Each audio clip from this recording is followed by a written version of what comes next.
Hey everyone, welcome back to our channel Financial Hub. In today's video, I will show you how to install the Hellenic Bank app on your smartphone. So let's get started. First, unlock your phone and open the Google Play Store if you're using Android or the App Store if you're on an iPhone. Now tap on the search icon, usually located at the bottom right corner.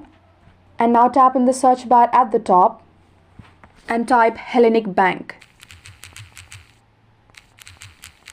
Hit search.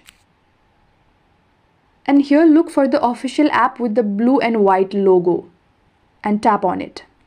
Once you have found the app, tap install on Android or get on iPhone. Wait a few moments for the app to download and install on your device. After installation is complete, tap open to launch the Hellenic Bank app for the first time.